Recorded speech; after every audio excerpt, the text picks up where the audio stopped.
సంగారెడ్డి జిల్లా నాల్గల్ మండలం డప్పూరు గ్రామంలో ఫార్మసిటీ ఏర్పాటుకు వ్యతిరేకంగా రైతులతో నిర్వహిస్తున్న రచ్చబండ కార్యక్రమంకు మాజీ మంత్రి సిద్దిపేట ఎమ్మెల్యే టి హరీష్ రావు, ఎమ్మెల్యేలు కె మాణిక్రావు, చింతా ప్రభాకర్, సునీత లక్ష్మారెడ్డి, కొత్త ప్రభాకర్ రెడ్డి, డీసీఎంఎస్ చైర్మన్ శివకుమార్, మాజీ చైర్మన్ దేవీప్రసాద్ తదితరులు హాజరయ్యారు. రైతుల పొలాల్లో తిరిగి పంటలను హరీష్ రావు పరిశీలించారు. ఫార్మా కంపెనీలకు తమ భూములు ఇవ్వమని హరీష్ రావు ముందు రైతులు తేల్చి చెప్పారు. రైతుల పోరాటానికి అడ్డగా ఉండి న్యాయం జరిగే వరకు రైతులతోనే ఉంటానని హరీష్ రావు భరోసానిచ్చారు. రేవంత్ రెడ్డి పాలన పిచ్చోడి చేతిలో రాయిలా మారిందన్నారు. ఫార్మసిటీ ఇంతకుముందు మంజూరై అన్ని అనుమతులు వచ్చిన చోట పెట్టకుండా రియల్ ఎస్టేట్ వ్యాపారం చేయడానికి రేవంత్ రెడ్డి ప్రయత్నిస్తున్నాడని ఆరోపించారు.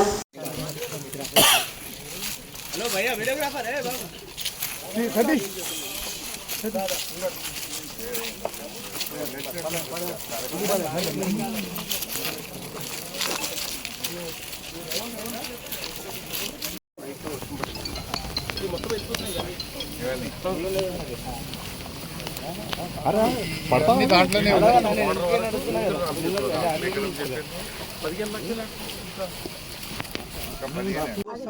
పుదీనా సార్ ఎన్ని ఎకరాలు ఉంది లలితమ్మ? అందరికి రెండే ఉందా? పుదీనా వేసి తీసి అమ్ముతారు. తీస్తాం, అమ్ముతాం. ఏడాదికి ఎంత సంపాదిస్తావు అందాదా? ఏడాదికి 2 లక్షలు అయితే 3 లక్షలు అయితే ఒకటే పంట పుదీనానే. ఇంకా అది ఇడిచి పుదీనా మీద 2-3 లక్షలు సంపాదిస్తారా ఏడాదికి? అయితే సార్ 2-3 లక్షలు. పత్తి వేరే ఉంటుందా? కొద్దిగా పత్తి అలాగే ఉంటుంది. పత్తి అలాగ ఉంటుంది. పుదీనా మీద 2-3 లక్షలు సంపాదిస్తావు ఏడాదికి. అవును సార్. లలితమ్మ, ఈ అమ్మ పేరేంది? శరణమ్మ. శరణమ్మ మీరేమేస్తారు? పేదల బతుకులు నిలబెట్టుడు. డూప్లికేట్ ఇది ఇందిరమ్మ రాజ్యం వచ్చింది. డూప్లికేట్ ఇందిరమ్మ రాజ్యం ఇది. ఈ రేవంత్ రెడ్డి అందులో జొర్రిండి నడిమిట్లా ముఖ్యమంత్రి కావాలని అన్ని పార్టీలు తిరిగిండిన. ఓ ఆ ఏబీవీపీలోకి వెళ్ళి టీఆర్ఎస్లో వచ్చిండు, టీఆర్ఎస్లోకి వెళ్ళి తెలుగుదేశంలో దుంకిండు, తెలుగుదేశంలోకి వెళ్ళి కాంగ్రెస్లో దుంకిండు. ఎండ్లన్నా దుంకుతాడు, ఎన్ని అబద్ధాలన్నా ఆడతాడు. ఇలా మనకు అర్థమైతలేదా చెల్లె? గా ముసలికి ఇచ్చే పింఛన్ అన్న టైంకి వస్తుంది. ఆ మునుపట్లెక్క కేసీఆర్ ఇచ్చే 2000 కూడా చక్కగా వస్తలేదు. మధ్యలో 2 నెలలు కొట్టిండు, మధ్యలో 2 నెలలు పింఛన్ కొట్టిండు. అవి కూడా చక్కగా వస్తలేవు పింఛన్లు. 4000 నమ్మిచ్చిండు, ఇచ్చే 2000 కూడా చక్కగా ఇస్తలేడు. ఇస్తుండా? కేసీఆర్ ఉంటే ఈ పాటికి రైతు బంధు పడకపోవునా? మీకు పడకపోవునా? ఫోన్ టింగ్ను మోగుతుండే పైసలు పడి. ఇంత దేనికన్నా ఖర్చులకు వస్తుండే కదా బాయికాడ. ఇవాళ అవి కూడా రాకుండా అయిపోయింది. రుణమాఫీ అన్నాడు, అది సగం మందికి కూడా కాలే. చారణ మందికి అయింది, 12 మందికి కాలే. అన్నీ ఉత్తమ ముచ్చట్లే. అయినా ఇవాళ మనం ఇక్కడికి వచ్చింది మీ భూములు కాపాడడానికి. మీ భూములు తప్పకుండా మేము కాపాడతాం. మొన్న కూడా మీరందరూ హైదరాబాద్కు నా దగ్గరికి వస్తామని అన్నారని మాణిక్రావు సాబ్ చెప్పిండు నాకు. నేనన్నా పాపం అంత దూరం వాళ్ళందరూ వచ్చుడు ఎందుకు, నేనే వాళ్ళ దగ్గరికి వస్తా మాణిక్రావు సాబ్ అని చెప్పినా. అందుకోసమే ఈరోజు మీ దగ్గరికి రావడం జరిగింది. ఇవాళ 80 ఎకరాల చెరువు ఉన్నది మన ఊర్లో. నేను మీ ఊరికి మీకు యాదుకుందో లేదో 2 పనులు చేసిన. మీ చెరువుకు నేనే వచ్చి ఆ రోజు కొబ్బరికాయ కొట్టి మిషన్ కాకతీయలో మీ చెరువు మంచిగా చేపించిన. ఒకసారి నేను వచ్చినప్పుడు మీ ఊరోళ్ళు మాకు సబ్స్టేషన్ కావాలి సార్, కరెంటు సరిగా వస్తలేదు అంటే మీ ఊరికి సబ్స్టేషన్ కూడా మన బీఆర్ఎస్ పార్టీ శాంక్షన్ చేసింది, నేనే శాంక్షన్ చేసిన. ఆ సబ్స్టేషన్ వచ్చినాక కరెంటు మంచిగా కాలే మీ ఊరికి. మరి ఇటు భూములన్నీ గుంజుకుంటే సబ్స్టేషన్ ఉండేం ఫాయిదా అవుతుంది, చెరువు ఉండేం ఫాయిదా అవుతుంది. బీఆర్ఎస్ పార్టీ ఏమో రైతులు బతక పిచ్చోడి చేతిలో రాయి లెక్క అయిపోయింది. పిచ్చోడి చేతిలో రాయి లెక్క అయిపోయింది. ఎటు విసురుతాడో తెలియదు. ఇక ఆ రాయి ఎవల మీద పడుతుందో ఎటు విసురుతాడో తెలియకుండా అయిపోయింది రేవంత్ రెడ్డి పాలన. ఆనాడు కేసీఆర్ గారు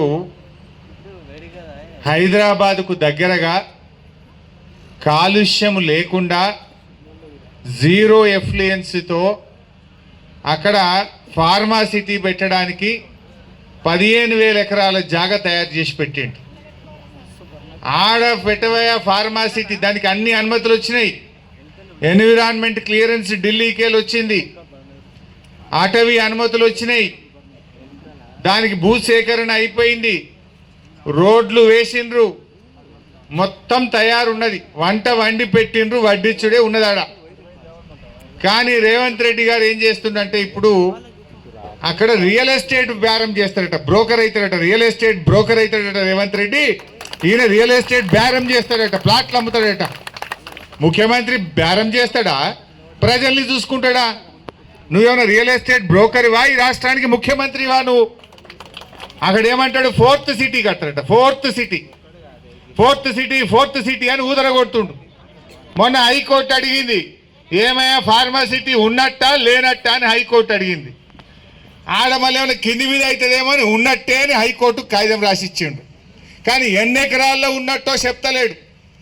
ఆయన ఉపాయం ఏంది, ఆడేదో చిన్నగా 3-4 వేల ఎకరాలల్లో ఫార్మాసిటీ పెట్టి మిగతా 10,000 ఎకరాలల్లో రియల్ ఎస్టేట్ బేరం చేస్తాడట, ప్లాట్లు కొట్టి అమ్ముతాడట. ఆయన మనుషులకు, ఆయన అనుయాయులకు ఆ 10,000 ఎకరాలు కట్టబెట్టి ఆ దాన్ని తెచ్చి మన ఊరి మీద ఎత్తుండు. ఇప్పుడు మన నేల్కల్ మండలం మీద ఎత్తుండు, ఆడబోయి కొడంగల్లో వేస్తున్నాడు.